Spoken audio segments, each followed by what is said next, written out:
folks, welcome back. What do you reckon this is? Any ideas? I'll tell you what, it's heavy. I think it's oak. Myself, I think it's oak.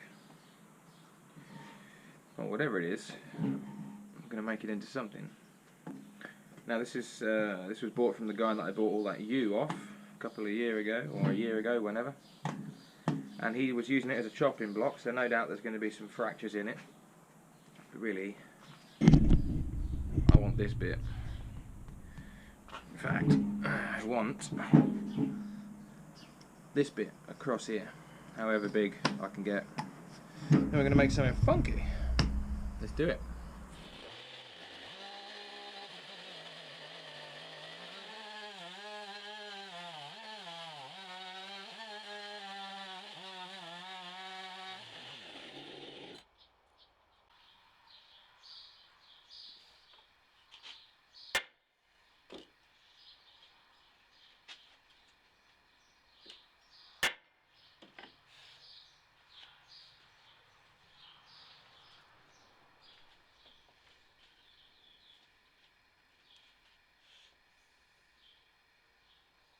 Alrighty, so in amongst all that cracked loveliness, I managed to find this with not too many cracks in it. And you've just seen me find the centre of balance. Right, what we need to do is work out how much bigger than the front of the lathe is. Quite a lot. Because what I want is a 12-inch blank. So I need 6 inches on my calipers. So we're not taking much off, just a little bit. And there's our 12-inch blank. Let's cut it out. Okay, so that's what we're left with. Now I've just put it back on the spike and spun it, and that still works as the centre of gravity, even though we've cut off these areas to make it fit on our chuck. So we're going to go and drill a mortise in there. Alrighty folks, welcome back to the channel. So as I've said, we've got a lovely lump of elm on the lathe today, and I reckon it's elm because someone got in contact with me on Facebook to say, are you sure that's oak, Will? And I said, no, I'm not sure that's oak. And he was working with a piece of elm at the time, and he showed me the ribbon grain, and I said, yeah, that looks about right. So we're going to go with elm. We think this is a lovely piece of elm, and I know this piece has been dry for at least 12 years, but it could be a good deal longer than that, as the bloke I bought it off was using it as a chopping block, and who knows how long he was doing that for. So yes, it's bone dry, really nice to turn. So we've got it on the lathe in the mortise that I drilled in the back, and we're turning at 1400 RPM straight off.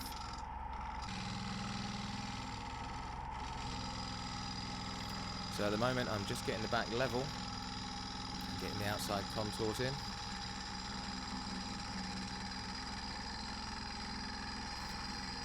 Also, what do you reckon to the new intro then, folks? Thanks very much for all your comments. I did take them on board and tried to accommodate as many people as possible. I know it's not the be-all and end-all of the channel, the intro, but I'd like the new people that come, you know, to have something decent to watch when they first join. And hopefully they click the old subscribe button, and we try and get a bit of professional content out there. That'd be nice, wouldn't it? So let me know what you think to the intro.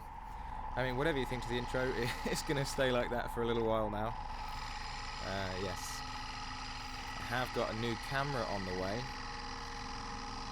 so that should make the content even more HD fantastic. So I'm just isolating a foot area at the moment, working towards putting that mortise in the centre.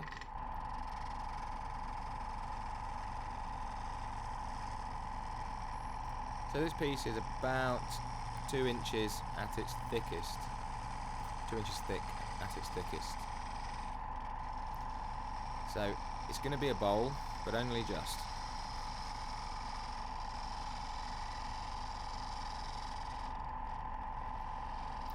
if I do any more platters, we'll have to call the channel Will Makes Platters, won't we? So it is going to be a bowl, I promise you that.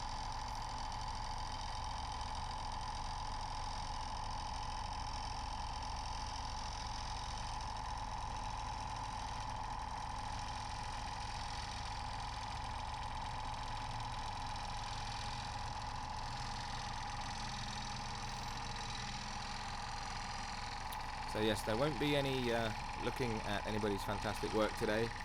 I've been a bit snowed under with stuff and just haven't got around to doing it. But if you have sent me an email, don't worry, I have read them all and you are in the queue for the upcoming projects, which, as I say, will have hopefully the new cameras and all that good fun stuff.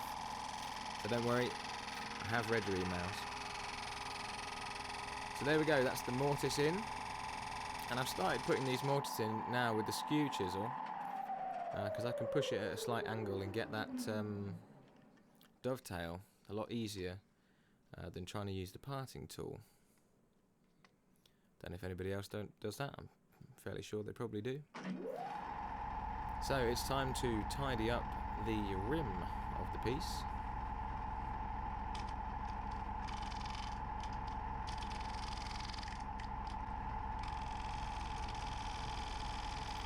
I believe this piece ended up 11 3/4 inches round.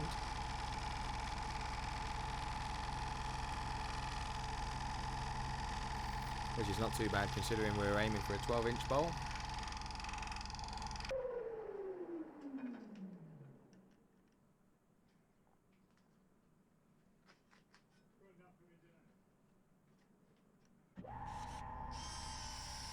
Okay, so we're on to the sanding, and as ever we started at 80 grit with the 5-inch pad and sanded all the way up to 800 grit. There's a couple of bug holes in it, but I'm not going to worry about them. We've actually got some flames, some real flames, folks. First time I've actually had a piece of wood with proper flames in it, and they're pretty spectacular. They're the ones on the outside, obviously. You wait till you see the ones on the inside, they're absolutely amazing. So we went for a Howard feed and wax finish, and then I put some shine juice on it as well.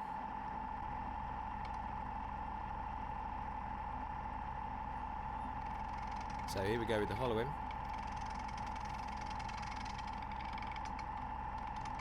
Now I ummed and ahed about what I was going to do with the hollowing on this piece, whether I wanted to make an irregular shaped bowl and take the rim all the way to the edge where I'm working now. And I decided that I didn't want to do that, so I'm just cutting this rim away now to leave myself like an inner rim, a little raised area that's going to mark the start of the inner bowl.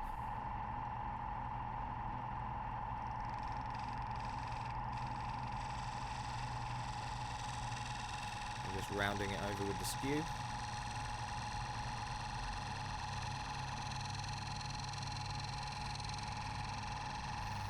I guess I should stop calling it a skew, really. I always use it as a scraper.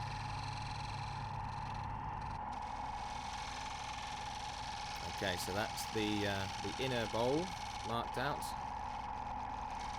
All we've got to do now is hollow it out.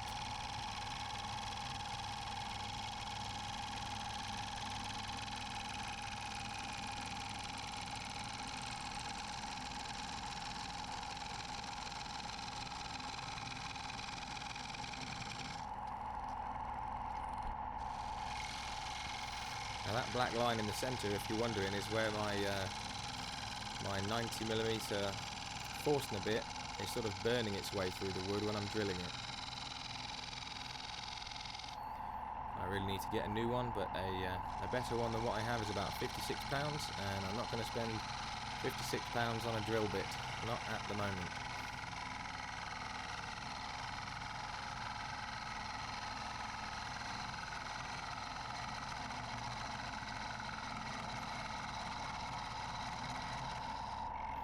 So I was expecting this wood to be quite tough, but honestly it wasn't too bad.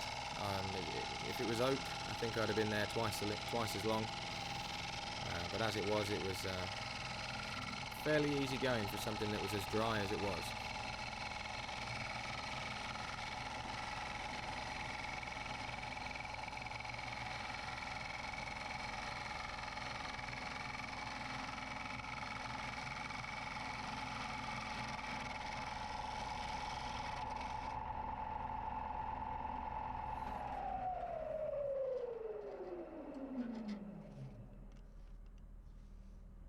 we go, you're starting to see the flames on the inside now.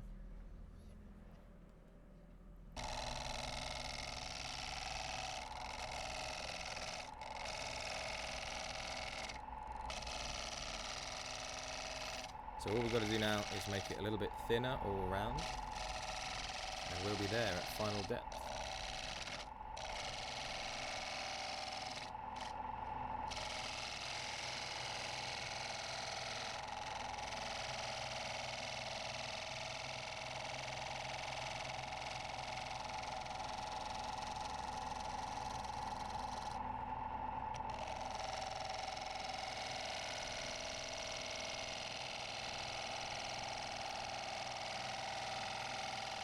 So we're doing a push cut and then transitioning into a shear scrape. That's that bit finished. A couple more passes and we'll be done.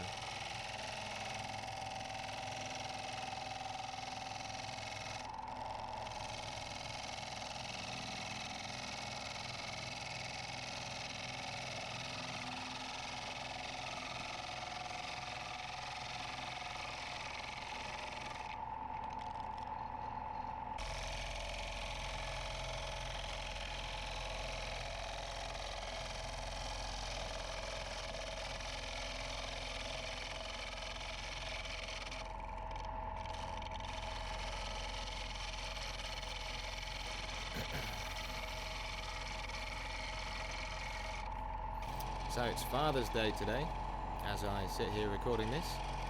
So happy Father's Day to all the dads out there. Hope you've had a good one. I had a good one today. Just got a lot of fun seeing the little boy.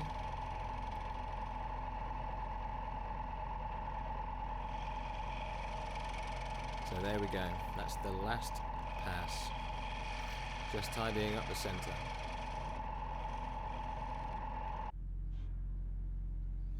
Now there was a few voids and cracks on the inside, so a bit of sawdust and super glue, and then I knocked that back with a 40 grit pad.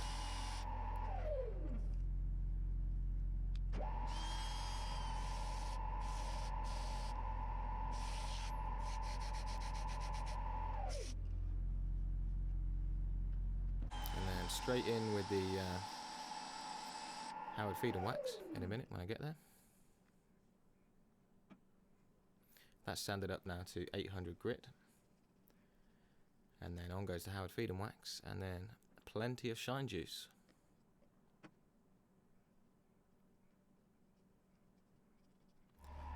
That really is a gorgeous piece of wood. I think it's probably the prettiest piece of wood that I've ever turned. Pretty pleased with that. There you go, a bit of behind the scenes footage of how all this gets made there. 2 cameras. Now, a little insider information.